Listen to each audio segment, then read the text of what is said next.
والصلاة والسلام على أشرف الأنبياء والمرسلين سيدنا ومولانا ومقتدانا أبي القاسم محمد اللهم صل على محمد وآل محمد وعلى أهل بيته الطيبين الطاهرين المعصومين سيما بقية الله في الأراضين مهدي المنتظر أرواحنا وأرواح العالمين لتراب مقدمه الفداء ولعنة الله على أعدائهم ومنكري فضائلهم وغاصبي حقوقهم إلى قيام يوم الدين.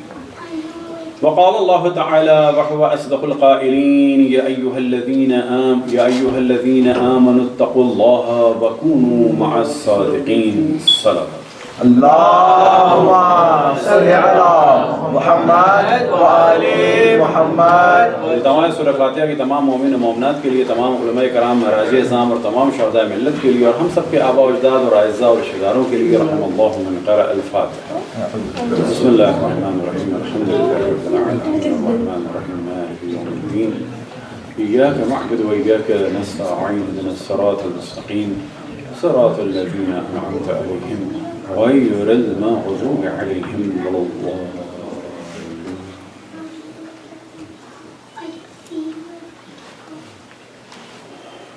آج 12 محرم وہ دن کہ جب رسول اللہ کی نواسیوں کو یعنی بیٹیوں کو کوفے میں داخل کیا گیا.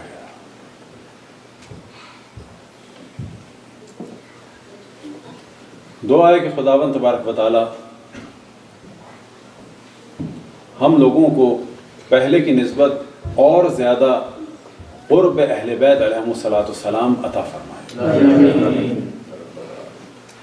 اور اس ہماری عبادت کو قبول فرمائے، اور ہم اسی اپنی عبادت کو تمام مومنین اور ساتھ ہی اپنے آباء و اجداد اور ان مومنین کو ہدیہ کریں جو دنیا سے گزر گئے. البتہ جب ایصال ثواب کا موضوع آئے تو ہمیشہ میں توجہ دلاتا ہوں کہ جو چیز ہم ایصال کرتے ہیں یعنی بھیجتے ہیں تو عموماً ذہن میں سوال یہ آتا ہے کہ اگر یہ ہم نے ان کو دے دی تو ہمارے پاس کیا بچے گا، یا یہ کہ ایک سورہ فاتحہ میں اتنے لوگوں کو شامل کر لیں تو ہمارے ابا کا کیا ہوگا. یعنی فاتحہ ہے فرض کریں کسی کے باپ کی ماں کی یا کسی اور مرحوم کی، اب اس میں اگر اتنے لوگوں کو داخل کر لیا تو ہوگا کیا، پھر کیا ملے گا کیا. تو یہاں پر ذہن میں رکھیں کہ ایک سورہ فاتحہ اگر خلوص کے ساتھ ہو تو تمام انسانوں کے درجات کی بلندی کا سبب بن سکتی ہے جو چلے گئے، اور تمام وہ لوگ جو دنیا میں ہیں ان کی مشکلات کو حل کر سکتے. لہٰذا یہ تصور کہ ہوگا کیا، کتنا ملے گا پھر ہمارے مرحومین کو، تو یہ ذہن سے نکال دینا چاہیے. دوسری بات یہ کہ اگر یہ ساری چیزیں ہم نے یا فلانا کام اگر مرحومین کو ہدیہ کیا تو ہمارے پاس کیا بچے گا. یعنی اگر ہم گئے عمرہ کرنے کے لیے، اگر یہ بھی ہدیہ کر دیا، یہ بھی ہدیہ کر دیا، یہ بھی ہدیہ کر دیا تو ہمارا کیا بچا. تو یہ ذہن میں رکھیں کہ جو کام بھی کیا اللہ سبحانہ و تعالیٰ کے لیے وہ اس کا ثواب اگر خلوص کے ساتھ ہے تو لامحدود ہے. اور جب ہم کسی کو ہدیہ کرتے ہیں تو اس کا بھی ثواب اسے بھی پہنچتا ہے، اور جو کام ہم نے کیا ہے وہ ہمارا ثواب اپنی جگہ محفوظ ہے، بلکہ ایک مزید ثواب ملے گا کیونکہ ہم نے ایک نیک کام کیا. اور وہ کیا نیک کام کیا کہ ایک مرحوم کو ایصال ثواب کر دیا. تو جو کام بھی اللہ سبحانہ و تعالیٰ کے لیے ہے وہ ضائع نہیں ہوتا، حتیٰ باطل نماز. کیا مراد باطل نماز سے؟ فرض کریں کہ بغیر وضو کے نماز پڑھی، یاد نہیں تھا ہمیں، ہمارے ذہن میں تو وضو کیا ہوا ہے، ہم نے بغیر وضو کے نماز پڑھی، تو کسی بھی رکعت میں یاد آ گیا کہ وضو نہیں ہے تو نماز توڑیں یا نہ توڑیں؟ یہاں جواب یہ توڑنے کی ضرورت ہی نہیں ہے، ویسے ٹوٹ گئی ہے، وہ ہوئی نہیں ہے نماز. اب ہماری ذمہ داری کیا ہے؟ کیونکہ ہمیں یاد آ گیا کہ وضو نہیں کیا ہوا ہے تو نماز پڑھنی ہوگی، ایک وضو کر کے نماز ہمیں پڑھنی ہوگی. سوال یہ پیدا ہوتا ہے کہ یہ جو ہم نے بھول کر کے ذہن میں تھا کہ وضو ہے اور یہ نماز پڑھ لی، ایک رکعت یا دو یا تین یا 4 پوری. بعد میں یاد آیا یا نماز کے درمیان یاد آیا یہ کام نماز تو نہیں مانا گیا، یعنی نماز ہمیں دوبارہ پڑھنی ہے، لیکن کیا یہ ویسٹ گیا ہے سارا ٹائم؟ یہ 1 رکعت کا یا 2 یا 3 یا 4 رکعت کا جو ٹائم ہے ویسٹ گیا، اس کا کچھ نتیجہ نہیں ہے. یہ جو ہم نے اللہ کا ذکر کیا، قیام کیا، رکوع کیا، سجدہ کیا، سب بیکار گیا؟ کہا جائے گا نہیں، اس کا ثواب اپنی جگہ باقی ہے، کیونکہ اللہ کے لیے اس کام کو انجام دیا ہے. صلوات پڑھیں پر محمد والے. اللہم صلی علی محمد وعلی محمد. ائمہ علیہ السلام ہر زمانے میں حجت کو تمام فرماتے تھے. کیوں؟ کہ وہ اشرف الانبیاء رحمۃ اللہ العالمین کے وارث ہیں، خلیفہ ہیں، جانشین ہیں، اور وہ خود اپنے زمانے میں رحمت ہیں. کل گفتگو ہوئی امام محمد باقر اور امام جعفر صادق علیہ اور آج انشاءاللہ شروع کریں گے امام موسیٰ کاظم علیہ السلام کے زمانے سے لے کر اور انشاءاللہ امام زمان علیہ السلام کے زمانے غیبت کی بعض ذمہ داریاں اور بعض دیگر موضوعات. لیکن ایک واقعہ بیان کریں، کیونکہ پہلے بھی ہم نے ڈسکس کیا کہ امام کی ذمہ داری ہے کہ حجت کو تمام فرمائیں. ہشام ابن عبد الملک ابن مروان لعنت اللہ علیہ نے ایک دفعہ زبردستی امام محمد باقر اور امام جعفر صادق علیہ السلام کو بلایا. کہاں بلایا؟ مدینہ سے دمشق بلایا. بلانے کے بعد اول تو جو قافلہ تھا وہ بہت ہی خراب قافلہ تھا تاکہ امام کو زحمت ہو، اور جب دمشق پہنچ گئے تو انہیں ٹھہرایا گیا ایک فقیروں کی سرائے میں، اور پھر 3 دن تک امام کو نہیں بلایا. جب بلایا تو حکم تھا کہ کوئی ان کا استقبال نہ کرے، احترام نہ کرے. پھر امام داخل ہوئے اور محفل میں جہاں جگہ ہوئی وہاں بیٹھ گئے. بعد میں اس وقت جو ہے وہ تیر کا مقابلہ چل رہا تھا، یعنی تیر چلانا ہے اور ٹارگیٹ پر مارنا ہے. تو پہلا کام جو اس خبیث نے کیا وہ یہ کیا کہ کہا کہ آپ لوگ آپ جو ہے آئیے آپ بھی مقابلہ کریں. تو امام محمد باقر علیہ السلام نے فرمایا، کیونکہ امام جعفر صادق علیہ السلام بھی ساتھ تھے اور یہ روایت امام جعفر صادق علیہ السلام سے نقل ہوئی کہ میرے والد نے کہا کہ مجھے تو معافی رکھو، میں بوڑھا ہو گیا ہوں. اب یہاں سے وہ سمجھا کہ اچھا ہے کہ یہ ہاریں گے اور بہترین نشانہ لگانے والے ہیں، ان کے سامنے ان کی بے عزتی ہوگی، اور یہ جو دعویٰ ہے کہ ہر علم میں اور فن میں یہ آگے ہیں وہ باطل ہو جائے گا. اور مخصوصاً کیونکہ امام نے فرمایا کہ مجھے تو معذور رکھو، میں بوڑھا ہو گیا ہوں. تو اس ملعون نے کہا کہ نہیں، آپ کو کرنا پڑے گا. اب یہاں پر سب لوگ خوش تھے کہ یا تو امام تیر نہیں چلائیں گے، اور چلائیں گے تو نشانے پہ نہیں لگے گا، غلط ہوگا. لہذا امام آگے بڑھے اور اس کے بعد تیر لی اور کہا کمان دو، اور امام نے تیر چلایا اور وہ تیر جا کے لگا ہدف میں.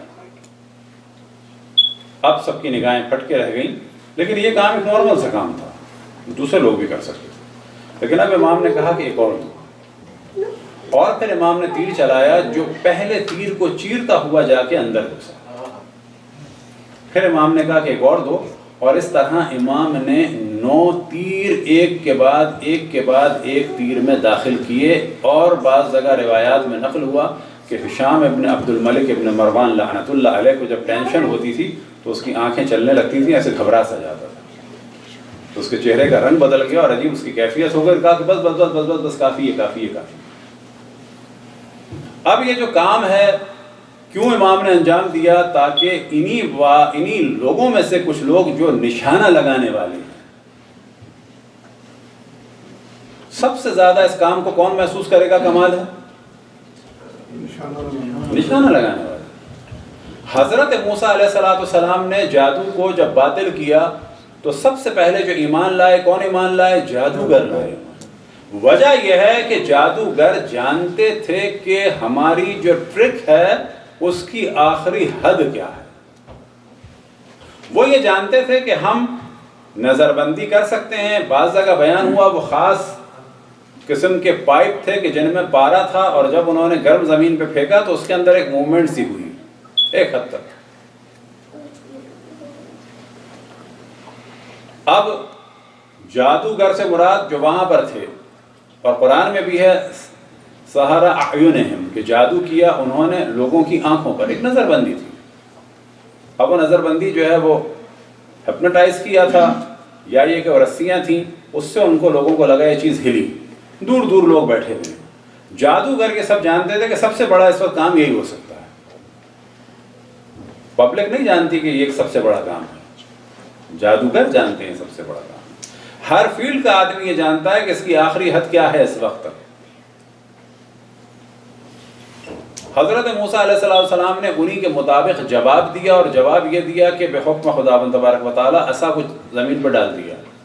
اب جیسے ہی عصا کو زمین پر ڈالا تو نتیجہ کیا ہوا کہ عصا جو ہے وہ اژدہا بن گئی، اور اژدہا بن کے ان کو کھا گئی، اور کھانے کے بعد دوبارہ جو ہے وہ بالکل ایک لکڑی بن گئی.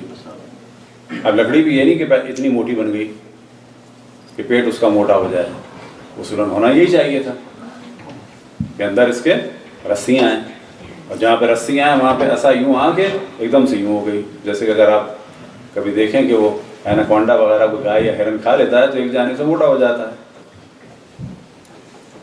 سب سے پہلے جو ایمان لائے کون لائے؟ جادوگر. ان کا جملہ کیا تھا؟ لا غیر لنا اليوم، آج ہمیں کوئی خوف نہیں ہے. آمنا برب موسیٰ و ہارون، ہم موسیٰ اور ہارون کے رب پر ایمان لے آئے. سب سے پہلے وہ ایمان لائے. کیوں؟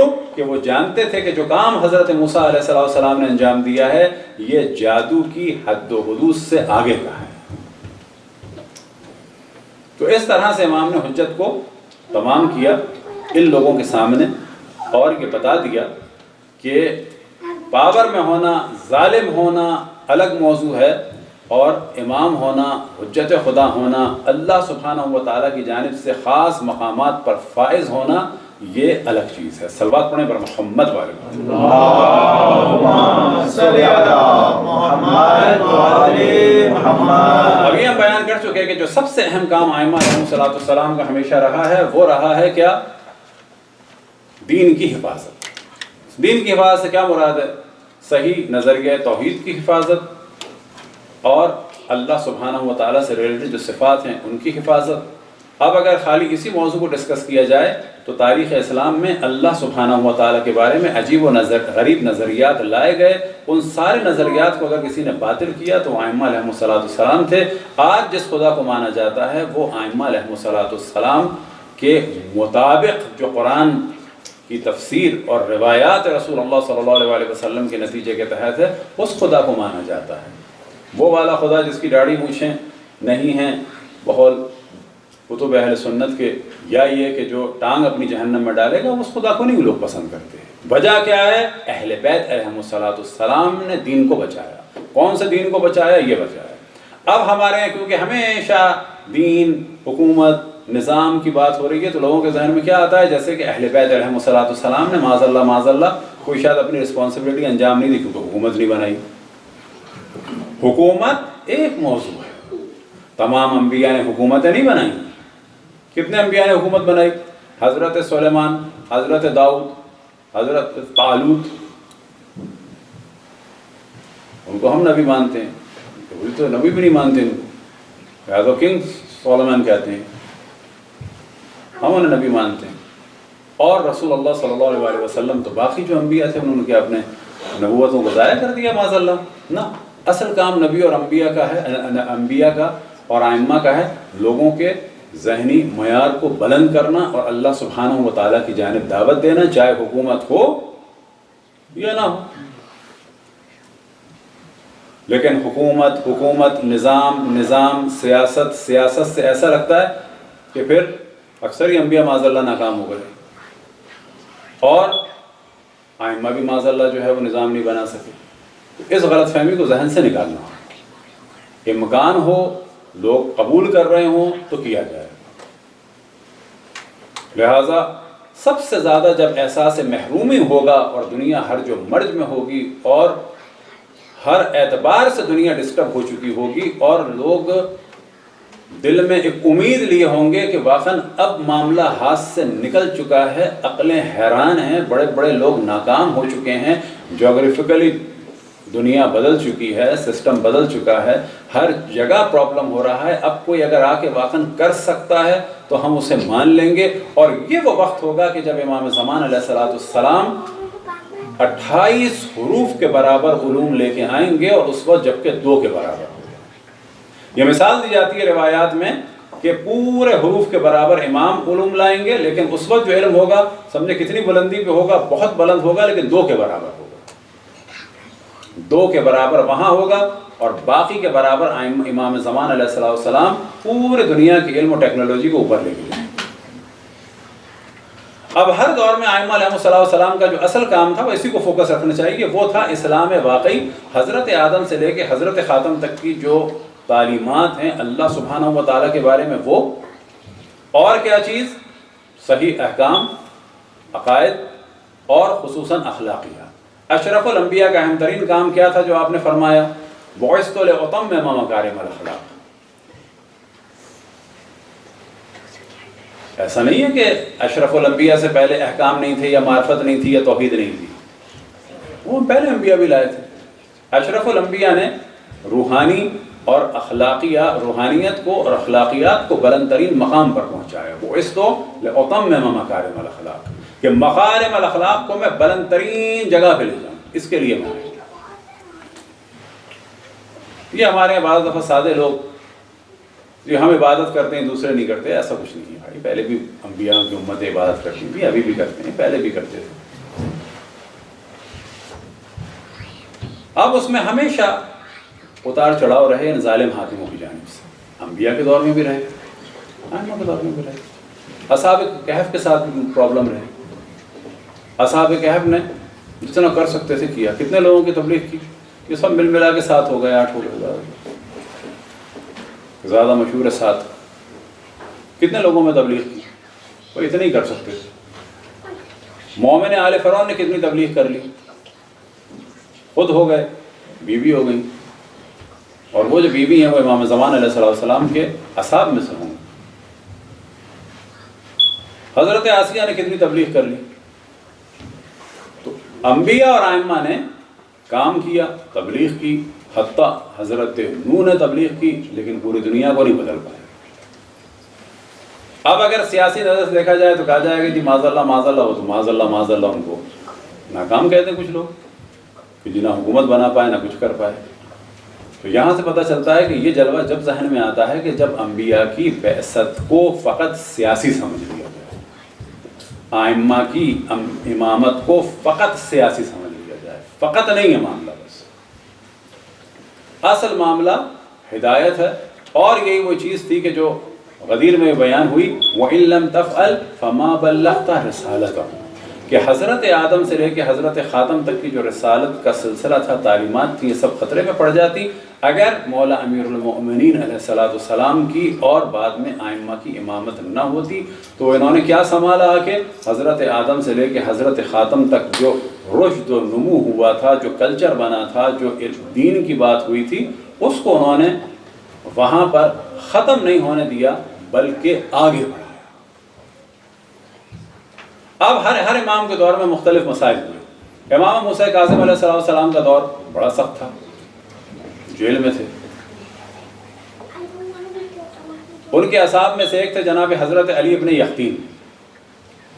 اب یہ جو ہم بعض دفعہ کہتے ہیں لوگوں کو جس ملک میں بھی ہیں پولیٹکس میں آئیں، لیکن حرام و حلال کو دیکھتے ہوئے، کیا حرام حلال دیکھتے ہوئے، یعنی خود حرام میں نہ پڑیں، لیکن نیت کیا ہو کہ مومنین کے لیے کام کرنا ہے، نہ فقط مومنین کے لیے، انسانوں کے لیے کام کرنا ہے۔ مثال کے طور پر اگر 10 نیک لوگ مسلمانوں میں سے، حتیٰ کچھ کرسچنز میں بھی ہوں، ہندوؤں کے بھی ہوں، ان کی نیکی فقط اس حد تک ہو کہ ہم دنیا میں کہیں پر بھی جنگ کے لیے اگر فلانا ملک جائے گا تو ہم پارلیمنٹ میں کھڑے ہو کر مخالفت کریں گے۔ سوچیں کہ یہ 10 آدمی واقعاً اہم ہوں گے نہیں ہوں گے اس ملک کے لیے اور دنیا کے لیے، اس طرح سے سوچیں۔ اب کچھ لوگ یورپ میں ہوں، کچھ امریکہ میں ہوں، نارتھ امریکہ میں، کینیڈا میں، ایسے اگر افراد ہو جائیں کہ جو سب کے سب مسلمان ہوں، سب کے سب مومن ہوں، بڑی اچھی بات ہے، لیکن فرض کریں کہ سب کے سب مومن نہیں ہیں، 2-4 ہندو ہیں، 2-4 سکھ ہیں، 2-4 بدھسٹ ہیں، 2-4 کرسچن ہیں، 2-4 یہودی ہیں، مسلمانوں میں 2-4 سنی ہیں، 2-4 شیعہ ہیں، ادیان میں اختلاف ہے، لیکن لوگوں کا خون نہ بہانے کے اوپر اتفاق ہے۔ دونوں پارٹیوں کے اندر داخل ہو اور کہیں کہ نہیں ہم جنگ کے لیے نہیں دیں گے اسلحہ، ہم قتل عام کے لیے نہیں جانے دیں گے فوج۔ کیا ایسے سیاستدان اس زمین کے لیے برکت ہیں کہ نہیں ہیں؟ کون کہتا ہے سیاست میں نہیں جانا چاہیے؟ جانا چاہیے، لیکن اللہ کے خلاف اگر جا رہے ہوں تو پھر غلط ہو جاتا ہے۔ امام موسیٰ کاظم علیہ السلام کے اصحاب میں سے ایک تھے جناب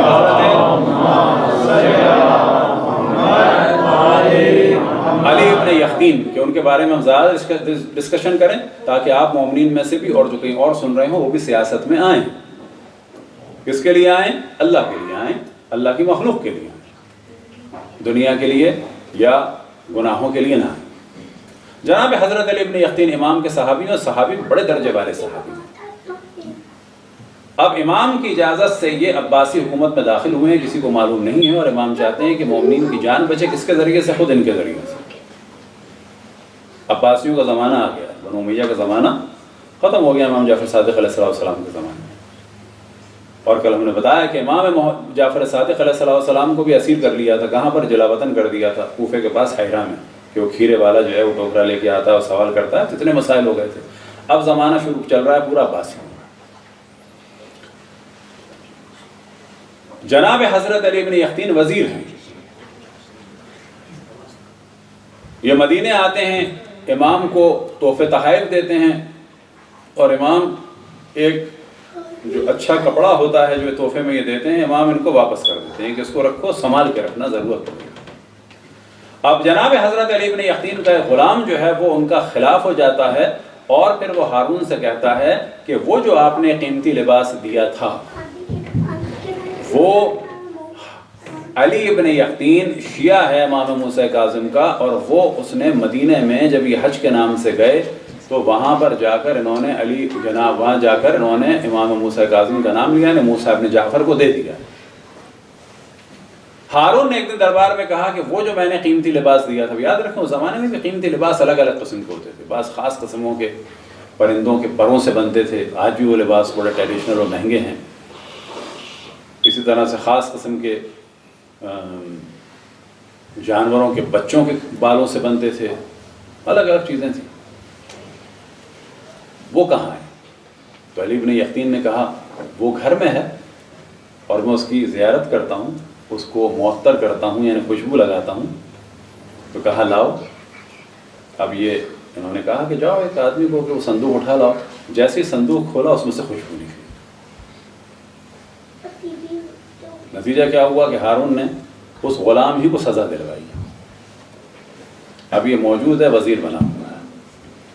اسی طریقے سے ایک دم سے امام موسیٰ کاظم علیہ السلام نے ایک لیٹر بھیجا اور کہا کہ تم وضو جو ہے سنی طریقے سے کرو۔ لفظ سنی نہیں تھا، تم وضو میں پورے سر کا مسح کرو اور دونوں پاؤں دھو، آج مسح نہیں کرنا۔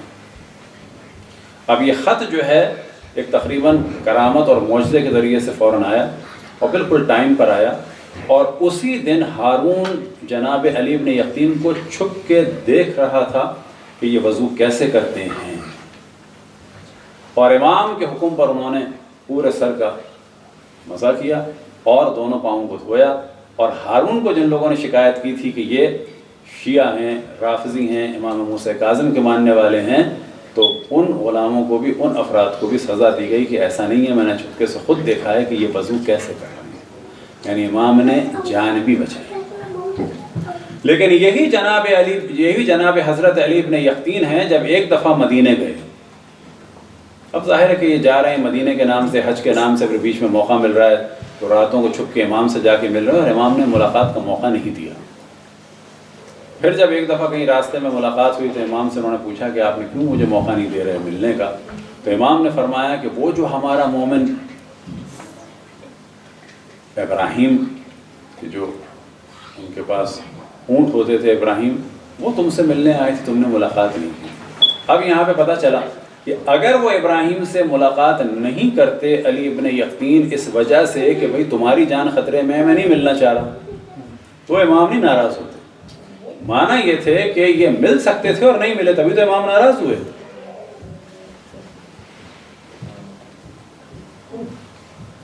تبھی انہوں نے کہا مولا میں کیا کروں، مجھے معاف کر دیں۔ انہوں نے کہا نہیں، رات کو بقی کے پاس جانا، وہاں ایک اونٹنی کھڑی ہوگی، اس میں بیٹھ جانا، اس پر بیٹھ جانا۔ یہ گئے بقی کے پاس، رات کو اونٹنی کھڑی تھی، اس پر جا کے بیٹھے۔ یہ چند قدم آگے بڑھی اور یہ پہنچ گئے کوفے میں علی ابن یقطین کے دروازے، کوفے میں پہنچ گئے ابراہیم جمال کے دروازے پر۔ اتنے خاص صحابی ہیں امام۔ اور پھر امام آواز لگاتے ہیں اور وہ کہتے ہیں کون؟ کہ میں ہوں علی ابن یقطین۔ تو یہ باہر آئے، کہنے لگے کیا ہوا، کیسے آنا ہوا، آپ تو وزیر ہیں۔ کہا کہ یہ واقعہ ہوا ہے، مجھے امام نے اس وقت مدینے سے بھیجا ہے سوٹنی، اور میں تمہارے پاس آیا ہوں معافی مانگنے۔ تو انہوں نے کہا میں نے معاف کیا۔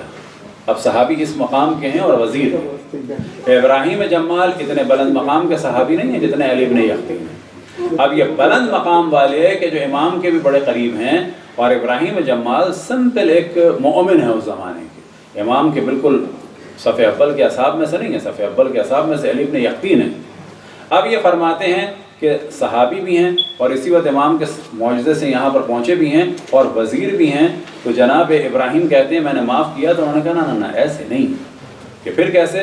اپنا چہرہ زمین پہ رکھا انہوں نے اور کہا کہ اب اپنا پاؤں میرے رخسار پہ رکھو اور کہو کہ میں نے معاف کیا۔ اب انہوں نے کہا کہ نہ یہ نہیں کروں گا، میں نے معاف کر دیا۔ انہوں نے کہا نہیں، یہ تو کرنا ہوگا تمہیں، یہ تمہیں کرنا ہوگا۔ یہاں تک کہ اتنا اصرار کیا کہ جناب ابراہیم جمال نے اپنا پاؤں جناب حضرت علی ابن یقطین کے چہرے پہ رکھا۔ بڑی مجبوری کے عالم میں ہم سے بھی کہہ دیں کہ رکھ سکتے ہیں کسی کے؟ نہیں رکھ سکتے۔ اتنا اصرار کیا کہ ان کو رکھنا پڑا کہ نہیں کرنا تو ہوگا، مجھے تبھی جانا ہے امام کے پاس، ان کو خوش کر کے جانا ہے۔ یہاں انہوں نے پاؤں رکھا کہ میں نے معاف کیا، میں اللہ گواہ ہے کہ میں نے معاف کیا، میرے اللہ نے معاف کیا۔ اب آپ تصور کریں کہ ابراہیم کا مقام یہ ہے کہ اپنے رخسار کو کسی کے مومن کے پاؤں کے نیچے رکھ کر وہ مطمئن ہو گئے، کیوں؟ کہ امام موسیٰ کاظم خوش ہو جائیں گے۔ اب یہاں سے یہ اٹھے، دوبارہ اونٹنی پہ پہنچے، بیٹھے، دوبارہ مدینے پہنچے تو امام نے گلے لگائے اور استقبال کیا۔ یہ بھی چیز ذہن میں رہے کہ اگر کوئی پاور میں آ جائے تو پھر مومنین کا خیال رکھے، مگر یہ کہ کسی کی جان کو خطرہ ہو تو واضح کہہ دے کہ میں اس وقت ملوں گا اور تم پھنس جاؤ، یا یہ کہ بعد میں معافی مانگے کہ میں آپ سے نہیں مل سکا، جو بھی ہوا، میں مسئلہ ایسا نہیں تھا، لوگ بیٹھے تھے، آپ لوگوں سے ملتا پرابلم ہو جاتا۔ خیر یہاں پر ایسا نہیں ہے، اس زمانے میں مسائل تھے، اور اس طرح سے امام نے شیعوں کی جان کو بچایا۔ امام رضا علیہ السلام کے زمانے میں جب ولایت عہدی کا معاملہ ہوا تو وہاں پر کیا معاملہ تھا کہ ہارون کے بعد مملکت تقسیم ہو گئی تھی دو حصوں میں، مامون اور امین۔ مامون کی ماں ایرانی تھی، امین کی ماں عرب تھی، ان دونوں میں جنگ ہوئی، مامون نے امین کو شکست دی اور بدترین طریقے سے قتل کیا۔ قتل کرنے کے بعد جو ہے سر ٹنگوا دیا اور جسم جو ہے پہاڑ کے گڈھے میں ڈلوا دیا امیر المومنین نے اپنے بھائی کا۔ یہ بادشاہوں کو امیر المومنین بنا دیا زبردستی۔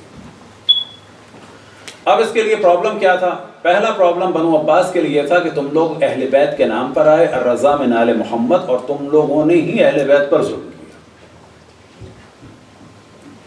اور تم خصوصاً ایرانی ماں کی اولاد ہو، تم عربوں کے خلاف ہو کیونکہ تم نے اپنے بھائی کو بھی مارا، اور تم جو ہو، تمہارا باپ جو ہے ساتھ میں امام موسیٰ کاظم کا بھی قاتل ہے۔ تو ان کے خلاف ایک پورا محاذ بنا ہوا تھا۔ اب اس نے اپنے فیور کے لیے چاہا کہ امام رضا علیہ السلام کو اپنا جانشین ظاہر کرے، ولی عہد ظاہر کرے۔ امام نے منع فرمایا، جو بہت اصرار کیا، حتیٰ پھر امام کو زبردستی مشہد سے لایا گیا صرف اس پولیٹیکل گیم کے لیے،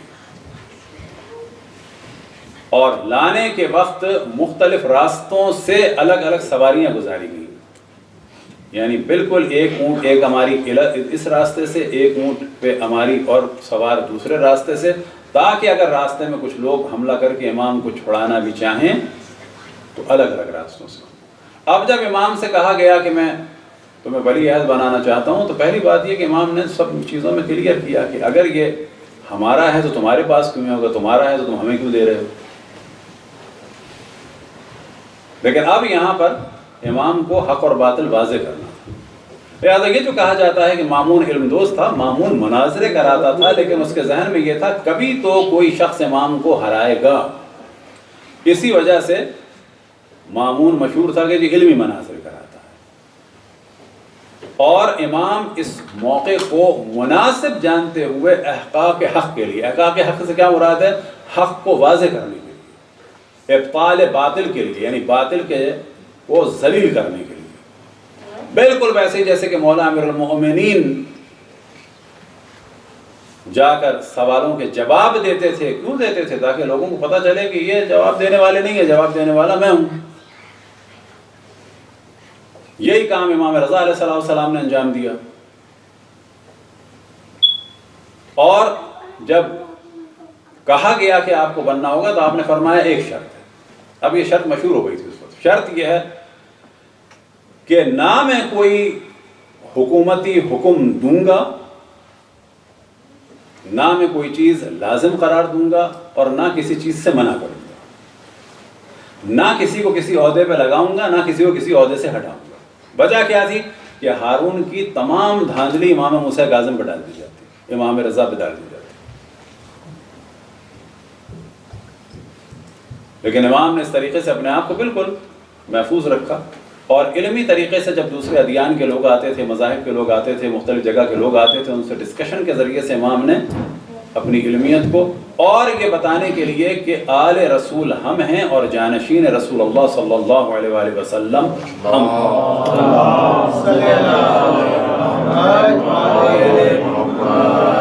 نعرہ تکبیر، اللہ اکبر، نعرہ رسالت، یا رسول اللہ، نعرہ حیدری، یا علی، درودی محمد و آل محمد، بلندتر صلوات. اللہم صلی علی محمد و آل محمد. اب ایک نماز کا واقعہ مشہور ہے. ان کی پلاننگ یہ تھی کہ امام کو نماز کے لیے بھیجیں گے، لیکن اس طرح سے بھیجیں گے جس طرح سے شہزادے جاتے ہیں اور لوگوں کے دل میں جو ان کی محبت ہے وہ ختم ہو جائے گی. امام سے جب کہا گیا، اور یحییٰ برمکی اس کھیل میں آگے تھا، جب امام سے کہا گیا تو امام نے فرمایا کہ نہیں، مجھے معذور رکھو عید کی نماز سے.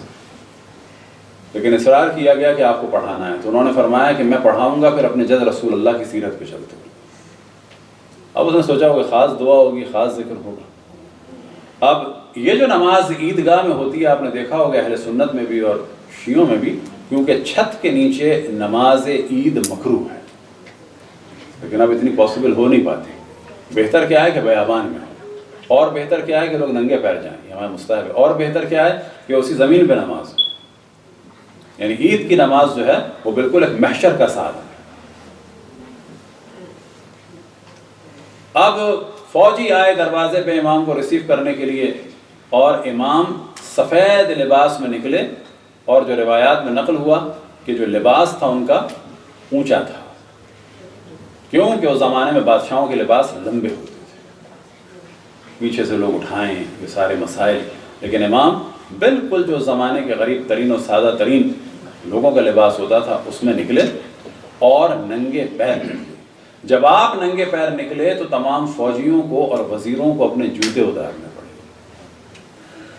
اور پھر اس کے بعد یہ قافلہ ننگے پیر بڑھنا شروع ہوا، اور امام کی زبان مبارک پر اللہ اکبر وللہ الحمد اور تکبیرات کی ندائیں بلند تھیں، اور ہر جانب سے حتیٰ در و دیوار بھی امام کی آواز کے جواب دے رہے تھے. یہاں سے یحییٰ برمکی نے کہا کہ اگر یہ علی ابن موسیٰ رضا عیدگاہ تک پہنچے تو سمجھو تمہارا خاتمہ ہو جائے.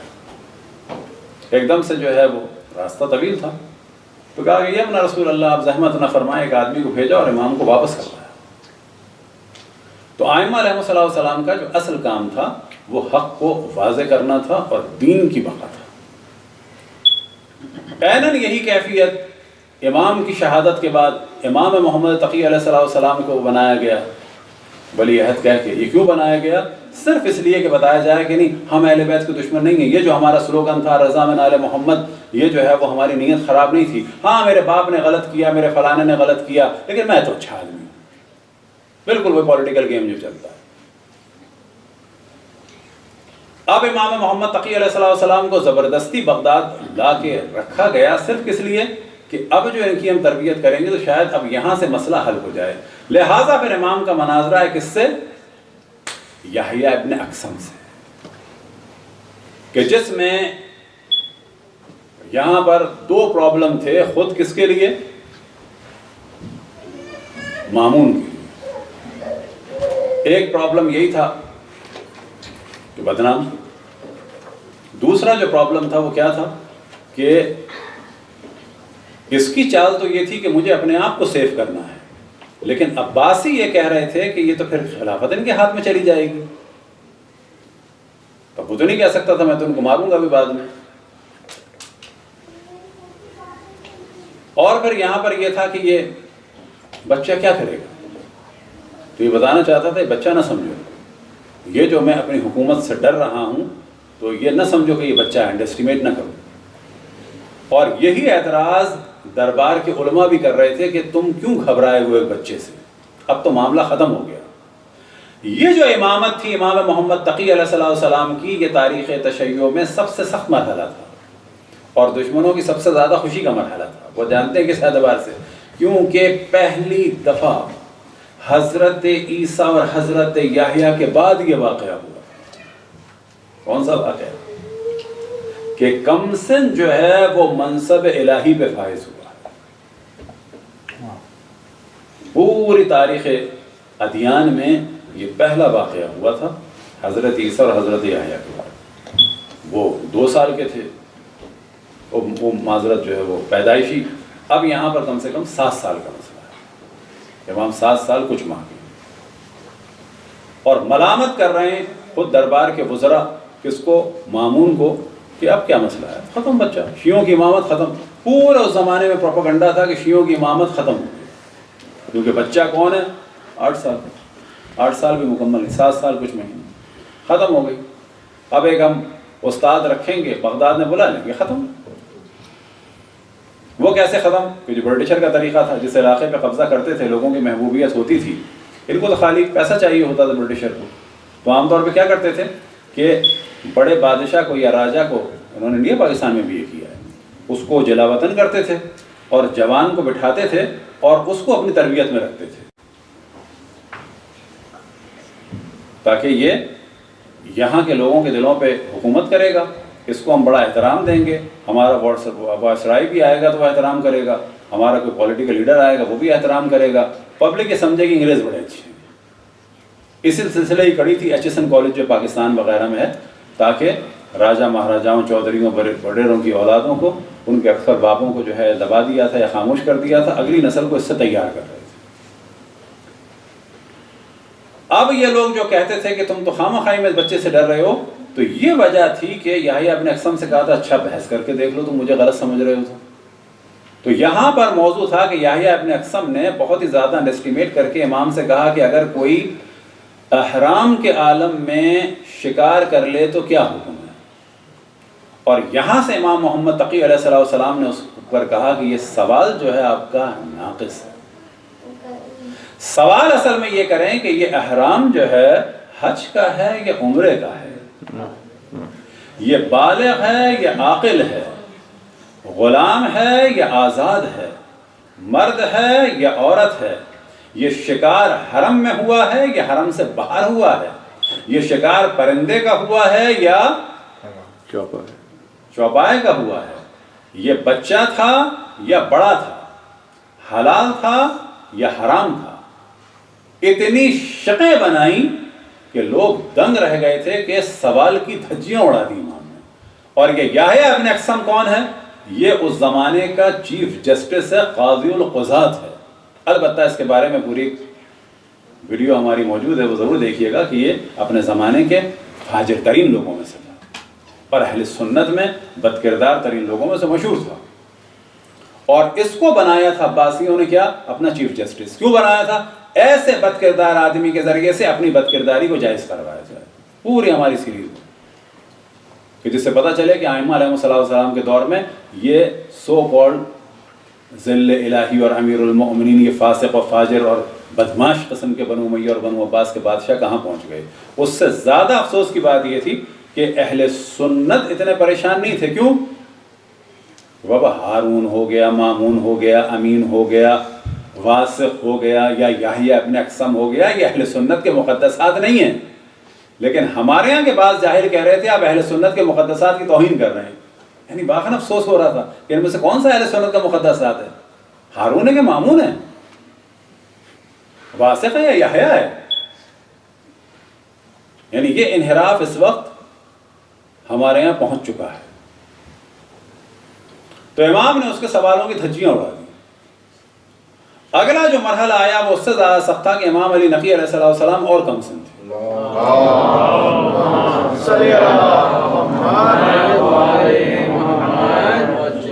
پھر امام کو جلا وطن کر دیا گیا. کہاں پر؟ امام علی نقی علیہ السلام کو سامرا. دو ائمہ کے القاب ہیں عسکری، امامین عسکریین، امام علی نقی اور امام حسن عسکری. وجہ کیا ہے کہ اتنا ان کے لیے پہرا ہو گیا تھا کہ اب ان کو ایک فوجی علاقے میں بالکل جو ہے وہ نظر بند کر دیا گیا تھا، ایک نئے شہر میں، فوجی شہر میں.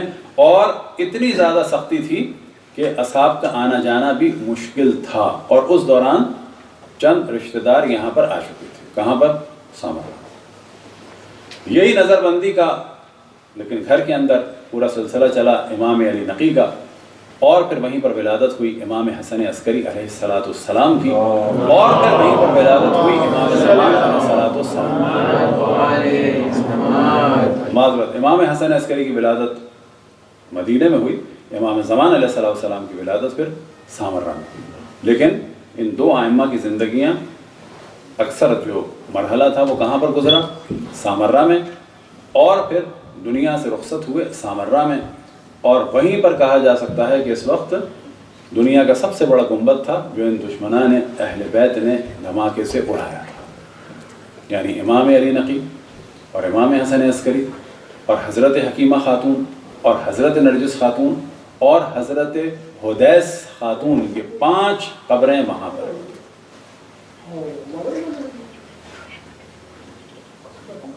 اب یہاں سے جو سلسلہ تھا اگر آپ دیکھیں امام محمد تقی علیہ السلام امامت بچپن میں، اب یہاں سے تیار کیا جا رہا ہے کیا کہ بچپن کی امامت ہو سکتی ہے. امام علی نقی علیہ السلام کی امامت اور کم میں، اور پھر امام زمان علیہ السلام کی امامت اور کم. لیکن امام زمان علیہ السلام کی جو امامت کا دور تھا وہ ایک اعتبار سے اور سخت ہو گیا تھا. کیوں؟ کہ اب وہ فقط بچے نہیں تھے بلکہ غیبت کا سلسلہ شروع ہو گیا تھا. اب غیبت کے زمانے میں یاد رکھیں جو ایک بہت بڑی ہستی تھی کہ جن کا ہمارے یہاں ذکر عام طور پر اتنی جلالت کے ساتھ اور عظمت کے ساتھ نہیں ہوتا. تو جو ہمارے یہاں سب سے جلیل القدر خاتون ہیں وہ تو خاتون جنت سید نساء العالمین حضرت فاطمہ سلام اللہ علیہا کی ذات، بعد میں حضرت زینب سلام اللہ علیہا کی ہے. ان کے بعد ایک خاص خاتون ہیں جو امام جعفر صادق علیہ السلام کی زوجہ ہیں، امام موسیٰ کاظم علیہ السلام کی والدہ ماجدہ ہیں، یعنی حضرت حمیدہ خاتون. وجہ یہ تھی کہ جب امام جعفر صادق علیہ السلام کی شہادت ہوئی ہے اور یہ خبر پہنچی ہے کہاں پر؟ منصور کے پاس، تو وزراء کے سامنے منصور نے وہی ایکٹنگ والا کام کیا کہ مجھے بڑا افسوس ہوا اور اب کہاں ہے کوئی جعفر ابن محمد جیسا. اور بعد میں اپنے وزیر سے کہا کہ خط لکھو والی مدینہ کو کہ جعفر ابن محمد نے جس کے نام بھی وصیت لکھی ہے اسے قتل کرو اور اس کا سر میرے پاس بھیج دو. اس کا نام تھا محمد بن سلیمان. بعد میں اس کا خط آیا کہ خط پڑھنے والا بھی ہنسا اور خود بعد میں مامون بھی ہنسا. خط کا جواب کیا تھا کہ جعفر ابن محمد یعنی امام جعفر صادق علیہ السلام نے اپنی وصیت میں 5 نام لکھے. اب یہ وصیت کون سی ہے؟ دینی وصیت کی بات نہیں ہو رہی، یہ پراپرٹی اور مختلف کام کاج کی ہے. کیا کیا نام لکھیں؟ پہلا نام خود آپ کا ہے منصور. دوسرا نام جو ہے گورنر آف مدینہ محمد بن سلیمان. تیسرا نام اپنی زوجہ حمیدہ خاتون. چوتھا نام اپنے بیٹے عبداللہ. اور 5واں نام اپنے ایک اور بیٹے موسیٰ یعنی حضرت امام موسیٰ کاظم علیہ السلام کا. اب آپ سمجھ لیں کہ اتنے حالات خراب تھے اور اس میں ان نظریات کو بچاتے ہوئے چلنا ہے. اور جہاں بھی یہ فاسق اور فاجر قسم کے بادشاہ اور ملا دین کو خراب کریں تو وہاں پر امام کو پھر صحیح بات کو آگے پھیلانا ہے. یہ اصل کام تھا۔ امام زمان علیہ السلام کی امام حسن عسکری علیہ السلام کی شہادت، اب یہاں پہ بتاتے چلیں کہ امام زمان علیہ السلام کی والدہ ماجدہ جو تھی وہ کہا جاتا ہے اردو میں، عربی میں یا فارسی میں عام طور پر رومن امپائر، لیکن رومن امپائر جو ہیں ان کو عام طور پر ڈیوائیڈ کیا جاتا ہے ویسٹرن رومن اور ایسٹرن رومن میں۔ ویسٹرن رومن کو رومن ہی کہا جاتا ہے اور ایسٹرن کو عام طور پر رومن نہیں کہا جاتا بلکہ بیزنٹائن امپائر کہا جاتا ہے۔ بیزنٹائن امپائر کا جو مرکز تھا وہ آج کل کا یہ ترکی تھا، اور اس کے ساتھ جو قبرص وغیرہ کا علاقہ ہے۔ یہ جو جنگیں چل رہی تھیں اس زمانے میں عباسیوں کے ساتھ، تو یہ جنگیں اس علاقے میں چل رہی تھیں، نہ کہ وہ اٹلی کے ساتھ چل رہی تھیں۔ اور یہ جو لوگ قید ہو کے آئے تھے مسلمان بعض لوگ، تو یہ قید ہو کے شام اور عراق کے علاقے سے وہاں یورپ نہیں گئے تھے، مصر اٹلی، بلکہ یہ لوگ آئے تھے ترکی اور قبرص وغیرہ کے علاقے میں۔ تو حضرت نرجس خاتون سلام اللہ علیہا در حقیقت اس علاقے میں تھی، کہاں پر؟ یہ ترکی اور یہ جو پورا قبرص وغیرہ کا علاقہ ہے، یہاں پر ان کی فیملی تھی، یہاں پر ان کی حکومت تھی بیزنٹائن امپائر۔ یہ جو کہا جاتا ہے شہزادی تھی، یعنی شہزادی اس اعتبار سے کہ رائل فیملی سے تھی۔ ان کا شجرہ والد کی جانب سے جاتا ہے حضرت ابراہیم تک پہنچتا ہے بالآخر، اور والدہ کی جانب سے پہنچتا ہے حضرت شمعون صفا، یعنی حضرت عیسیٰ علیہ السلام کے پہلے سکسیسر، اور حضرت عیسیٰ کے بعد اس زمانے کی امت مسلمہ کے پہلے امام، یعنی شمعون صفا، کہ جن کو لوگ جانتے ہیں کس نام سے؟ سائمن پیٹر رضوان اللہ تعالیٰ علیہ کے نام سے۔ یہ جو لوگ سمجھتے ہیں کہ یہ سائمن پیٹر کا ہم سے تعلق نہیں ہے نا، جشوا the son of نون یعنی یوشع بن نون رسول اللہ صلی اللہ علیہ وسلم کے پہلے خلیفہ تھے، اور اس زمانے میں جو امت مسلمہ تھی اس کے پہلے امام تھے۔ حضرت سائمن پیٹر یعنی شمعون صفا حضرت عیسیٰ علیہ السلام کے وصی تھے اور خلیفہ تھے پہلے، اور امت مسلمہ میں اس وقت جو امت مسلمہ تھی، کیونکہ ان الدین عند اللہ الاسلام، حضرت آدم سے لے کے حضرت خاتم تک یہ سب اسلام ہے۔ تو اس وقت کے جو تھے حضرت عیسیٰ کے بعد پہلے خلیفہ ان کے اور پہلے امام، وہ حضرت شمعون صفا یعنی حضرت سائمن پیٹر تھے، اور امام زمان علیہ السلام کی والدہ اپنے والد کی جانب سے اسی پورے شجرہ حضرت اسحاق سے لے کے حضرت ابراہیم تک، اور اپنی والدہ کی جانب سے ان کا سلسلہ چلتا ہے عیسائیت کے پہلے امام اور حضرت عیسیٰ کے پہلے خلیفہ حضرت سائمن پیٹر تک۔ اور ظہور کے وقت جو چیز بہت زیادہ انشاءاللہ اثر انداز ہوگی، اور السلام علیکم، اور لوگ جو ہیں پلٹ کے آئیں گے امام زمان علیہ السلام کی جانب، وہ انشاءاللہ یہی موضوع ہوگا۔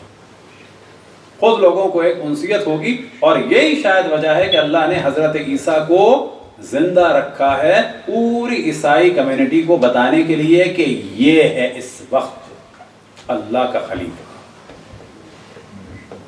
صلوات پڑھیں بر محمد۔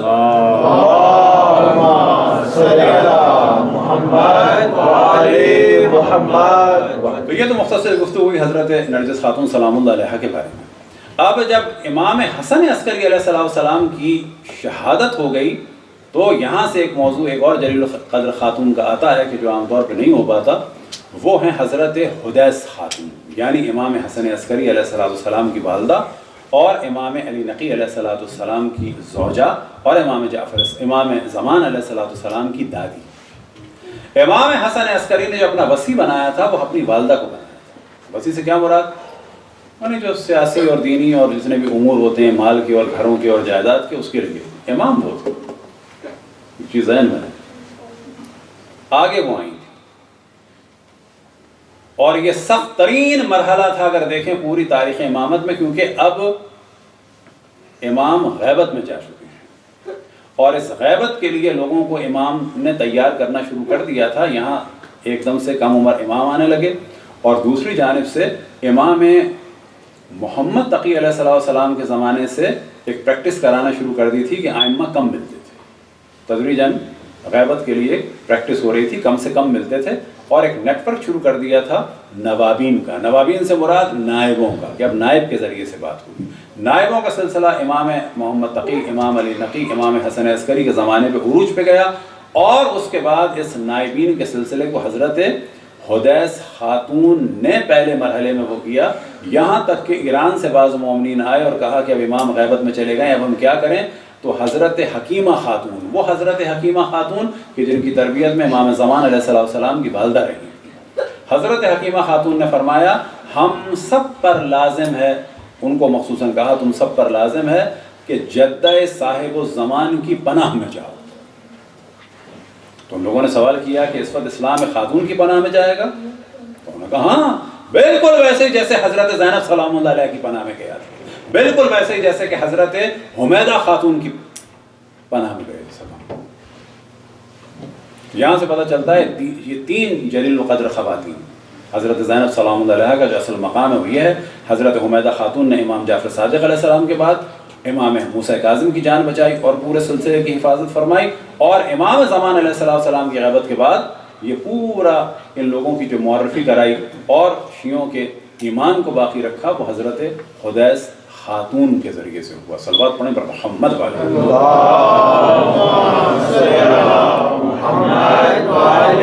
اور اس اعتبار سے کہا جا سکتا ہے جو سب سے زیادہ ٹف ٹائم تھا وہ شاید حضرت حدیث خاتون کا، جوان بیٹا مار دیا گیا، پوتا غیبت میں، سب سے زیادہ ٹف جو ٹائم تھا ان کا تھا۔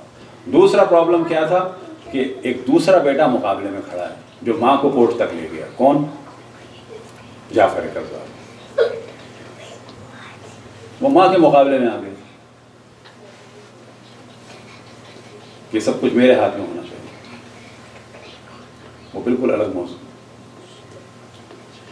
تو یہاں سے پتہ چلا کہ جو اصل منصب امامت ہے وہی ہے، وَإِن لَمْ تَفْعَلْ فَمَا بَلَّغْتَ رِسَالَتَهُ، اگر یہ کام انجام نہیں دیا تو ایسے ایسے رسالت کا کام ہی انجام نہیں دیا، یعنی تمام رسالت کا کام خطرے میں پڑ جائے گا، یہ تمام چیزوں کو سنبھال کے رکھنا ہے۔ اور یہی امام زمان علیہ السلام سبب بنیں گے اپنے ظہور کے بعد کہ حجت کو تمام کریں گے، جیسے ہم نے پہلے توجہ دلائی کہ تابوت سکینہ اور تورات نکال کر تبریہ سی سے دیں گے، یہودیوں کے سامنے رکھیں گے، حضرت عیسیٰ تشریف لائیں گے، امام زمان علیہ السلام کا انٹروڈکشن کرائیں گے، ان کے پیچھے نماز پڑھیں گے، اس کے بعد معجزات دکھائیں گے، اور حضرت عیسیٰ کی پرسنالٹی کرسچنز کے لیے بالکل بدل جائے گی، ان کے ساتھ سختی سے پیش آئیں گے، اور پھر اس طرح سے دیگر ادیان پر بھی بلا حجت کے کوئی کام نہیں ہوگا۔ یہ جو ذہن میں ہے کہ امام آئیں گے سختی کریں گے، وہ سختی ان کے ساتھ ہوگی جو امام سے جنگ کریں گے۔ امام کا پہلا کام ہوگا کہ یقین دلائیں گے لوگوں کو میں امام ہوں یا نہیں ہوں، پہلا کام یہ ہوگا جو ہر نبی کا ہوتا ہے، معجزے کے ذریعے سے اور علم کے ذریعے سے۔ اب اس غیبت کے زمانے میں جو ہماری ذمہ داری ہے کہ خداوند تبارک و تعالی ہم سب کو توفیق دے، وہ سب سے اہم ذمہ داری جو ہے یاد رکھیں، جو سب سے اہم ذمہ داری ہے وہ عام طور پر وہ صدقات اور دعائیں اور زیارات یہ بات کی ذمہ داری ہیں، سب سے اہم ذمہ داری ہے معرفت خداوند تبارک و تعالی لوگوں تک پہنچانا، جیسے کہ اہل بیت نے بتایا، معرفت رسول اللہ صلی اللہ علیہ وسلم پہنچانا جیسا کہ اہل بیت نے بتایا، اور سب سے بڑھ کر ان دو کاموں سے زیادہ اہم کہ جس میں بعض دفعہ لوگ کنفیوز ہو جائیں گے کیا امامت زیادہ اہم ہے، کہا جائے گا ایک اعتبار سے امامت کو زیادہ اس وجہ سے بیان کیا جاتا ہے کہ جب یہ امامت مستحکم ہوگی تو خود بخود توحید کی بھی معرفت ہوگی، عدل کی بھی ہوگی، نبوت کی بھی ہوگی، حلال بھی بیان ہوگا، حرام بھی بیان ہوگا، اور صحیح معنی میں خداوند تبارک و تعالیٰ کی تعلیم بھی بیان ہوگی کہ اللہ قرآن میں کیا چاہتا ہے۔ صلوات پڑھیں پر محمد والے۔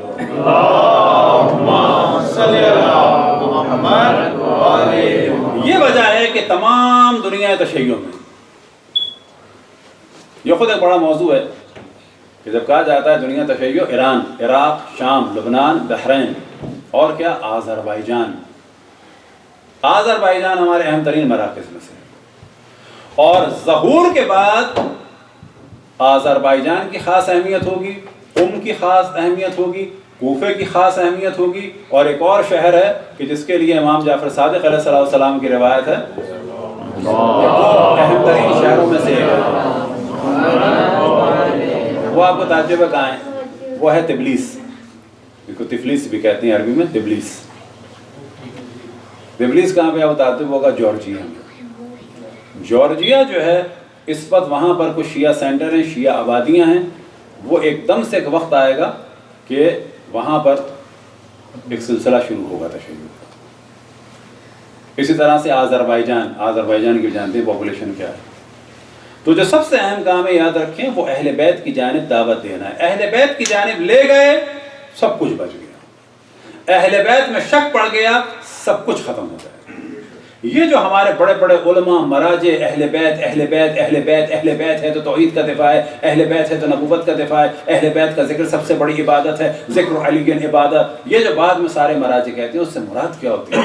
اس سے مراد یہی ہوتی ہے کہ اہل بیت علی علی علی علی، یہ جو ہمارے یہاں جاہل لوگ اس وقت کہہ رہے ہیں کہ علی علی بہت ہو گیا، علی علی نہ کریں تو کیا کریں؟ ان کے مقابلے میں شیاطین آئے ان کے نام لیں۔ علی علی ہر جگہ کرنا ہے، ہر طریقے سے کرنا ہے، چاہے مجلس ہو، چاہے میلاد ہو، چاہے نثر ہو، چاہے اشعار ہو، چاہے اس میں سوز ہو، چاہے اس میں سلام ہو، چاہے اس میں نوحہ ہو، چاہے اس میں مرثیہ ہو۔ کوئی قوال علی علی کرتا ہے اس کو بھی سپورٹ کرنا ہے۔ ہمیں یہاں قوالی کرانی نہیں ہے، کرتا ہے تو اچھی بات ہے۔ اہل بیت کا ذکر جس طرح سے ہو، جہاں جہاں ہو، کیونکہ علی علی ہوگا تو صحیح معرفت خدا ہوگی۔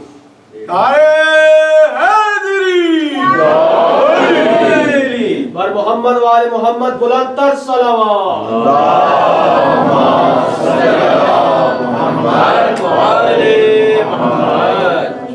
علی علی ہو کیونکہ اللہ سے دور نہیں ہوتا، یاد رکھیں، یا رسول اللہ سے دین سے نہ، اہل بیت کا ذکر ہوتا ہے تو وہی تو صحیح اللہ ملے گا، تبھی تو اللہ کے رسول کی معرفت ہوگی، اور پھر تبھی صحیح معنی میں قرآن ملے گا۔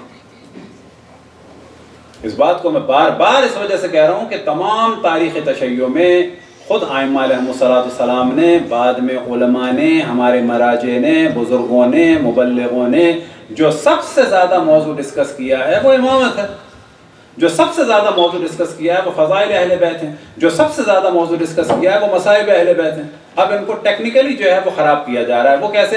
یہ سب چیزیں بہت ہو گئی، اخلاقیات بیان ہو۔ ہم کب کہہ رہے ہیں اخلاقیات بیان نہ ہو، لیکن یہ نہ کہو کہ یہ چیزیں بہت ہو گئیں۔ خیبر خندق بہت ہو گیا، علی علی بہت ہو گیا، نہ یہ نہ کہو، واضح کہو کہ نماز کی بات ہو، لیکن پوری محرم کی مجالس نماز کے درس نہیں ہو سکتے۔ ہمارے 86 لیکچر ہے نماز کے، وہ جا کے دیکھے جس کو دیکھنا ہے۔ ہم زیادہ سے زیادہ بتائیں گے کہ جو یہاں بتا بھی چکے کہ صلاۃ عمود الدین قبل ما سبان ردت رد ما سبان، صلاۃ عمود الدین، لیکن یہ نماز کس کے ذریعے سے قبول ہوگی؟ اہل بیت کی مودت کے ذریعے سے۔ نماز قبول ہوگی کس کے ذریعے سے؟ اللہم صلی علی محمد و علی محمد و اللہ بیکار۔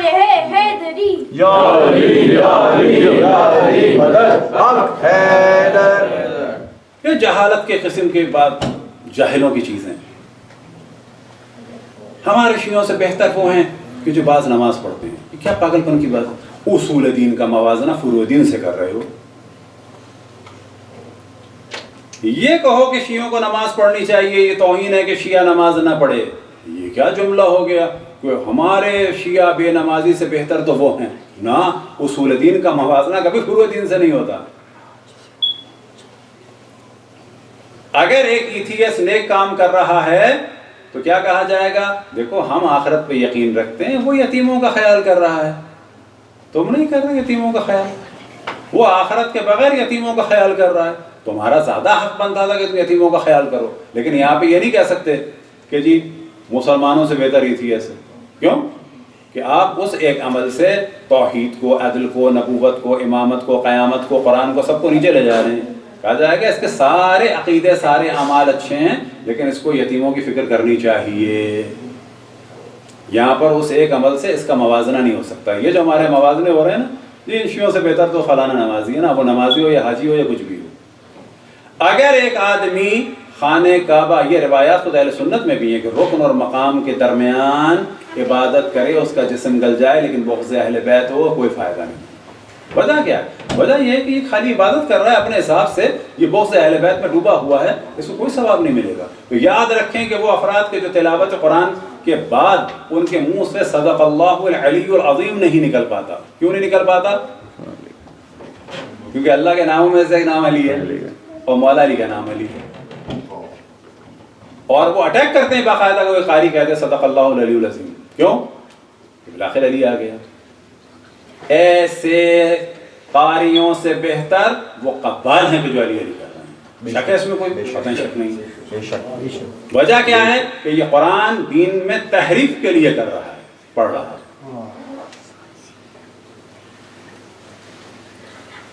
اس کا عمل خراب ہو سکتا ہے قبال کا، اس کی میوزک پر ہم اعتراض کر سکتے ہیں، لیکن اس کے دل میں بغض حیدر نہیں ہے. یہ قرآن پڑھ رہا ہے، بغض حیدر اس کے دل میں ہے.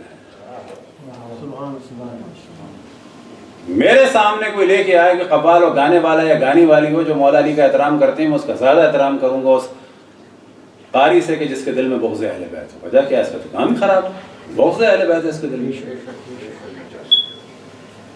اور ہمارے یہاں ویسی تربیت کی جا رہی ہے،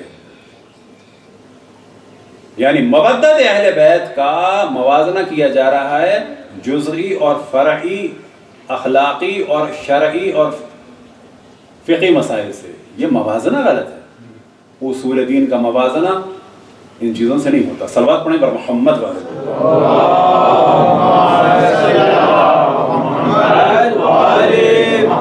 بس غیبت کے زمانے میں اس وقت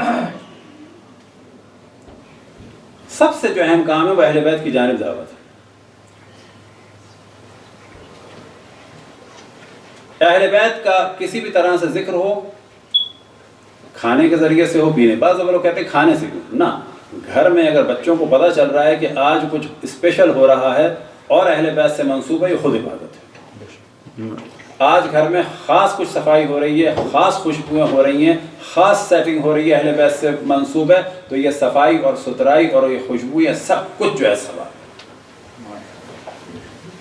وجہ کیا ہے کہ اہل بیت کے لیے سینسیٹیو بنانا.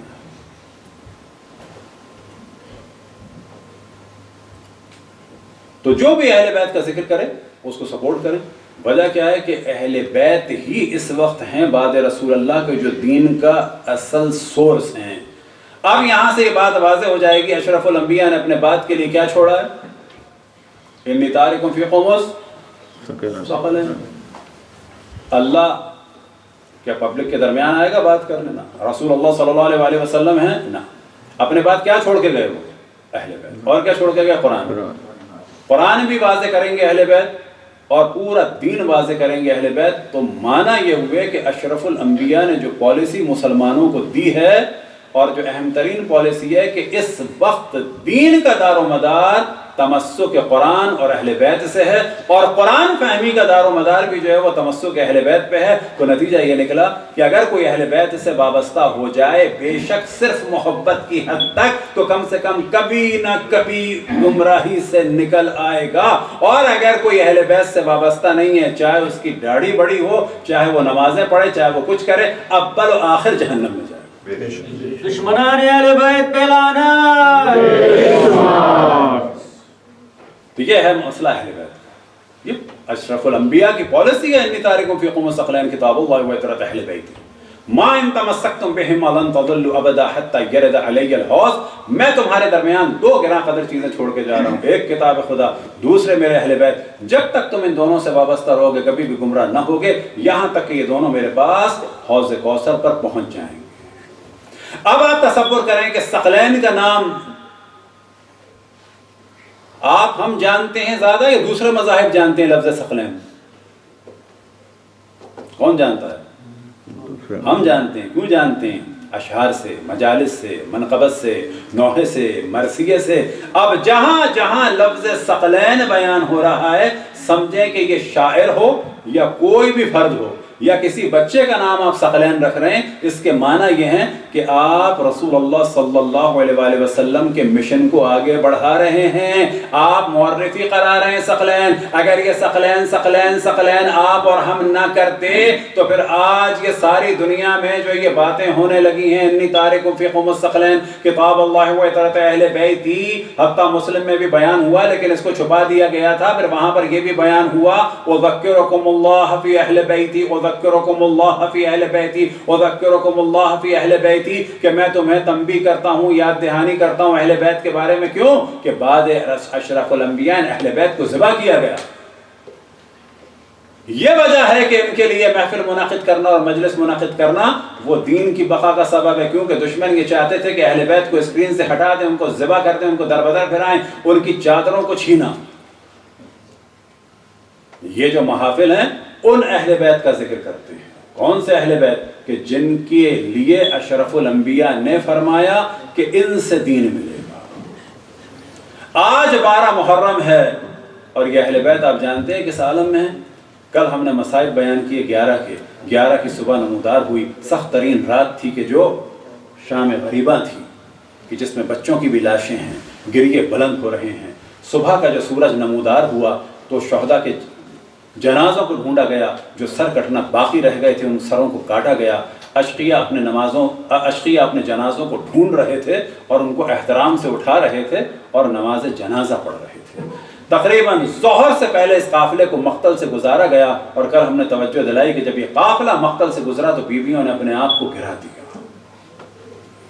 اب ایک وقت آیا کہ دوبارہ ندا دی گئی کہ اہل حرم کوفہ جانے کے لیے تیار ہو جاؤ، تو بیویاں امام حسین کے جسم اطہر کو نہیں چھوڑتی تھیں۔ ماؤں نے اپنے بیٹوں کے جسموں کو سینے سے لگا لیا تھا، بہنوں نے اپنے بھائیوں کے جسموں کو سینے سے لگا لیا تھا، لیکن شاید اون و محمد کو سینے سے لگانے والا کوئی نہیں تھا، کیونکہ زینب نے اپنے آپ کو حسین کے جسم اطہر سے لپٹایا ہوا تھا۔ اور وہیں ایک روایت میں نقل ہوا کہ جناب زینب نے اپنے دونوں ہاتھ امام حسین کے جسم اطہر کے نیچے داخل کیے۔ اب یہ جو ہاتھ داخل کیے تو بعض دفعہ لوگ تصور کرتے ہیں ایسے داخل کیے، لیکن بظاہر یہ لگتا ہے کہ اپنے آپ کو گرایا اور گرانے کے بعد اس طرح سے لپٹ گئی، یعنی جناب زینب کا سینہ امام حسین کے سینے پہ، اور اس طرح سے ہاتھوں کو داخل کر کے آسمان کی جانب دیکھ کے فرمایا الہی تقبل منا ھذا القربان، اور بعض جگہ بیان ہوا الہی تقبل منا قربان القلیل۔ تو 11 محرم کا جو جملہ ہے جناب زینب کا معرفت خداوند تبارک و تعالیٰ کے لیے، اس سے بہتر کوئی جملہ نہیں ہو سکتا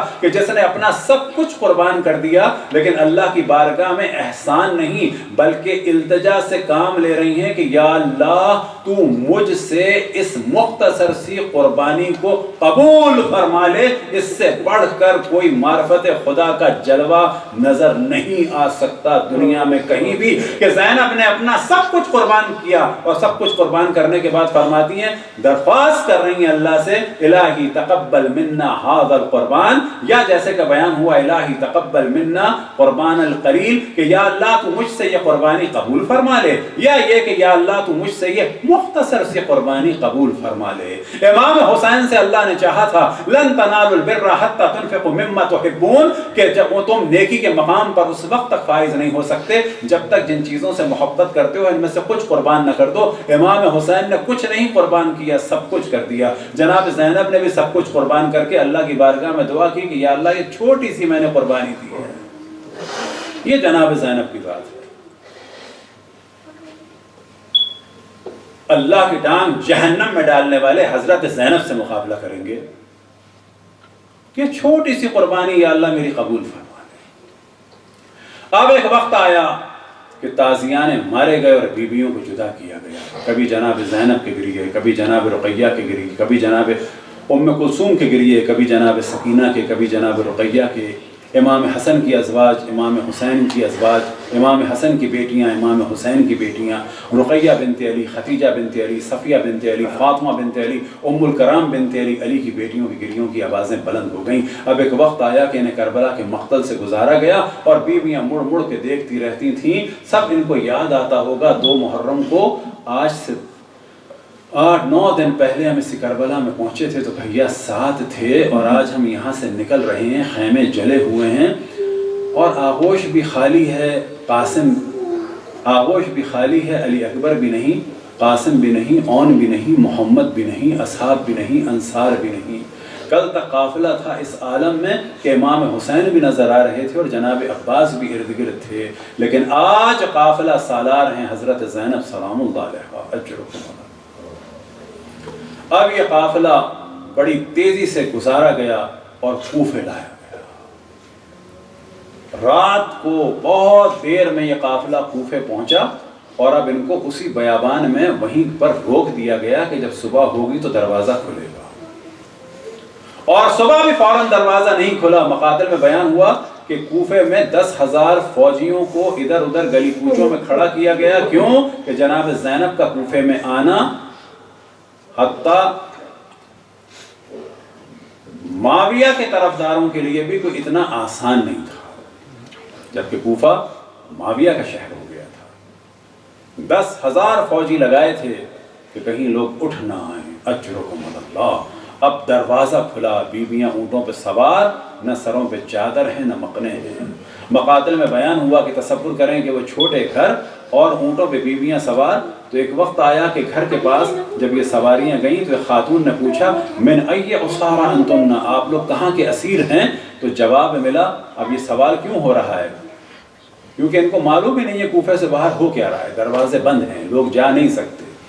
جو بعض دفعہ لوگ کہتے ہیں کہ لوگ نکل نہیں پائے، نکلنے والے بھی نہیں جا سکتے، چاہنے والے بھی جا نہیں سکتے تھے. من ای اسارا انتن، آپ لوگ کہاں کے اسیر ہیں؟ حضرت ام کلثوم نے جواب دیا نحن اسارا آل محمد، ہم آل محمد کے اسیر ہیں. تو بیان ہوا کہ یہ خاتون گھبرا کے روتی ہوئی نکلی اور ملحفے و مقانے یعنی چادریں اور مقنے لے کے آئی. اجرکم اللہ. اب ایک وقت آیا کہ جناب حضرت ام کلثوم نے ایک جملہ کہا یا اہل الکوفہ غضوا ابصارکم، اہل کوفہ اپنی نگاہوں کو نیچے کرو. اما تستحون ان تنظروا الی حرم رسول اللہ، تمہیں شرم نہیں آتی کہ حرم رسول اللہ کو دیکھ رہے ہو وہن حواسرا، اور ان کے چہرے کھلے ہوئے ہیں.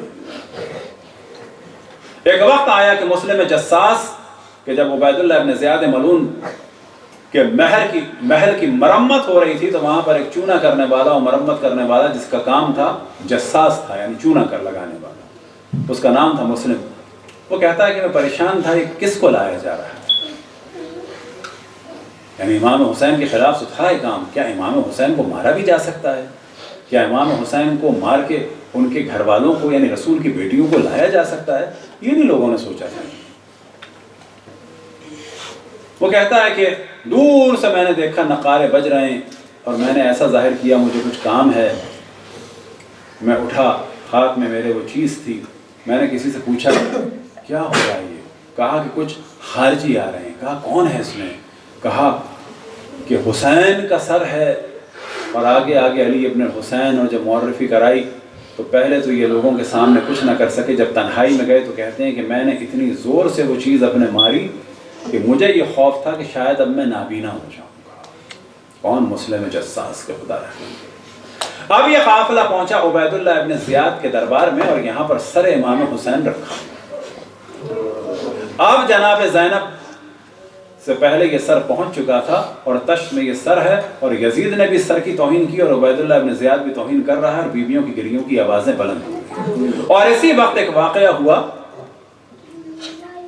کہ عبداللہ ابن عفیف جو مولا امیر المومنین کے اصحاب میں سے ایک صحابی تھے، جب عبید اللہ ابن زیاد نے امام حسین کے لیے ایک جملہ استعمال کیا کذاب ابن کذاب معاذ اللہ، کہ یہ پکا جھوٹا اور فرزند ہے کس کا؟ معاذ اللہ پکا جھوٹا، کذاب ابن کذاب. یہ جملہ زبان پہ بھی لانا مشکل ہوتا ہے لیکن بتایا جائے کہ اہل بیت کے ساتھ یہ ہو رہا تھا. خدا لعنت کرے دشمنان اہل بیت. جب یہ جملہ سنا جناب حضرت عبداللہ ابن عفیف نے. یہ کون ہے عبداللہ ابن عفیف؟ مولا امیر المومنین کے صحابی ہیں، نابینا ہیں. ایک آنکھ ضائع ہوئی سفین میں، جمل میں، ایک آنکھ ضائع ہوئی سفین میں. جیسے ہی اس عبید اللہ ابن زیاد نے امام حسین کے لیے کہا کذاب ابن کذاب، ان کو پتا چلا تھا کہ امام حسین کو مار دیا. رسول کی بیٹیوں کو حرم میں اس میں لایا گیا ہے، دربار میں یہ بھی آئے، نابینا ہیں، پریشان ہیں. ایک دم سے اس نے کہا کذاب ابن کذاب، تو انہوں نے کہا خاموش ہو جا، تو ہے کذاب ابن کذاب اور جس نے تجھے بھیجا ہے وہ ہے کذاب ابن کذاب. اب یہاں سے انہوں نے گیم کیا، وہی والا گیم جو آپ دیکھیں کہ ابھی بھی ہوتا ہے، کیونکہ یہ بنو امیہ کے لوگ تھے، معاویہ کے طرفدار تھے، اور ان کے پاس جو نعرہ تھا وہ کیا تھا؟ خون عثمان کا نعرہ تھا. جبکہ جناب عثمان کو مروانے والے کون لوگ تھے؟ طلحہ اور زبیر اور خود جناب عائشہ جو کہتی تھی اقتلوا ناصر فقد کفر. لیکن ان کا کیا سلسلہ تھا کہ مولا امیر المومنین کو بدنام کرنے کے لیے قتل مولا امیر المومنین کو ڈالا، قتل عثمان کو ڈالا، اس پر تیسرے خلیفہ قتل کو ڈالا مولا امیر المومنین پر. اب یہاں پر پتا ہے کہ عبداللہ ابن عفیف کون ہے، تو عبیداللہ ابن زیاد کہتا ہے وما تقول فی عثمان، تمہاری کیا رائے ہے عثمان کے بارے میں؟ کہ جیسے ہی کچھ کہیں تو وہی ڈرامہ ہو جو چل رہا ہے ہر جگہ۔ انہوں نے کہا وما لک والعثمان، تمہارا کیا تعلق عثمان سے؟ ان احسن احسن لنفسہ وان اساء اساء لنفسہ، اگر اس نے اچھا کیا تو اپنے لیے کیا، برا کیا تو اپنے لیے کیا۔ وما لک والعثمان، تو عثمان کے بارے میں مجھ سے کیا پوچھتا ہے؟ سل عنک وعن ابیک، تو اپنے بارے میں اپنے باپ کے بارے میں مجھ سے پوچھ۔ سل عن یزید وعن ابی ہے، تو مجھ سے یزید اس کے بارے میں، اس کے باپ کے بارے میں پوچھ، میں تجھے بتاؤں گا کیا ہے۔ اب اتنے میں عبیداللہ ابن زیاد نے کہا گرفتار کر لو اس کو، اس کا دل بھی اندھا ہے جس طرح سے اس کی آنکھیں اندھی ہیں، اور قتل کر دو اس کو۔ اتنے میں عبداللہ ابن عفیف کو گھیرا گیا ہے، سب کچھ واقعہ ہے کس کا؟ کوفے کا۔ گھیرا گیا، ان کے لوگ آ گئے، رشتہ دار آ گئے، گھیر کے لے گئے اور ان کو گھر میں لے گئے۔ لیکن تھوڑی دیر میں حملہ ہوا، ان کے قبیلے کے افراد کا بھی قتل عام ہوا اور رشتہ داروں کا بھی قتل عام ہوا کہ ان کو گرفتار کرنا ہے۔ اور ان کی صاحبزادی گھر میں تھیں، یہاں تک کہ جب لوگ گھر میں کودنے لگے تو بیٹی نے چیخنا شروع کیا، اور جب بیٹی نے چیخنا شروع کیا تو جناب حضرت عبداللہ ابن عفیف نے کہا کہ مجھے تلوار دو، فقط یہ بتانا کہ چلانی کہاں ہے۔ اور ان کی صاحبزادی نے چیخ چیخ کے بتایا، اور اس کے بعد ان دونوں کو گرفتار کیا گیا۔ جناب حضرت عبداللہ ابن عفیف کو لایا گیا، اور لانے کے بعد عبیداللہ ابن زیاد نے کہا اسے قتل کر دو۔ جناب عبداللہ ابن عفیف نے کہا تو مجھے قتل سے ڈراتا ہے؟ میری خواہش تھی کہ بدترین آدمی کے ذریعے سے مارا جاؤں۔ جب تیری ماں نے تجھے جنا نہیں تھا اس وقت میری خواہش تھی کہ میں اللہ کی راہ میں قتل ہوں اور ایک بدترین آدمی مجھے قتل کرے، لیکن کہ جب میری ایک آنکھ ضائع ہو گئی تھی جمل میں علی کے ساتھ اور دوسری آنکھ ضائع ہو گئی تھی صفین میں، تو میں یہ سمجھتا تھا کہ میری دعا اللہ نے قبول نہیں کی اور میں شہادت سے محروم رہ گیا۔